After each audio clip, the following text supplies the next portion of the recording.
तपाईँ हामीले हत्यारालाई फाँसी दे सरकार भनेर चाहिँ उफ्रिने बित्तिकै यो सरकार भावनामा डुबेर तत्कालै फाँसीको सजाय दिने आदेश दिन सक्दैन। यसको पनि नियम नीति र कानुन होला। त्यही भएर हामीले नियम नीतिलाई फलो गर्नुपर्ने हुन्छ हैन। भोलि हामीले त्यो भावनामा डुबेर फ्याट्ट त्यो गरिहाल्यो भने फेरि अर्को ठुलो अप्रिय घटना र यहाँ ठुलो आन्दोलन र देशै द्वन्द्वमा धकिल्नेसम्मको अवस्था सिर्जना हुन सक्छ।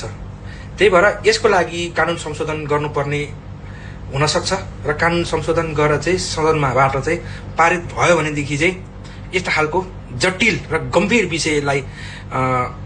विषयको बारेमा चाहिँ छलफल गरेर चाहिँ कानुन तत्कालै संशोधन गरेर चाहिँ नेपालमा पनि फाँसीको सजाय यस्ता अपराधीहरूको लागि चाहिँ अनिवार्य ल्याउनु पर्छ जस्तो मेरो मनमा पनि लागेको छ।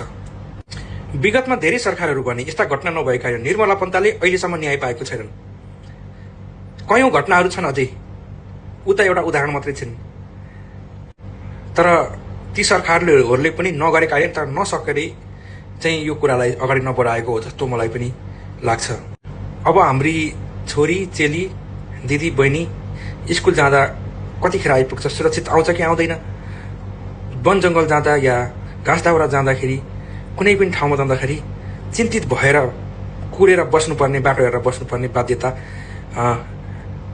सरकार राज्यबाट भए पनि अब नहोस् भन्ने मेरो पनि निर्धक्क भएर खुलेर गाउँ समाज र जुनसुकै ठाउँमा हिँड्न सक्ने वातावरण यो सरकारले बनाउनु पर्छ जस्तो लाग्छ। पहिलेको सरकार जस्तो थियो त्यस्तै हुनु चाहिँ पक्कै पनि भएन।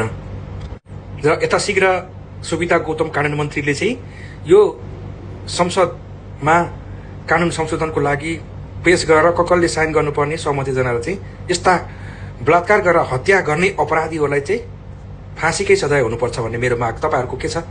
आफ्नो प्रतिक्रिया कमेन्ट गर्न नबिर्सनु होला। धन्यवाद।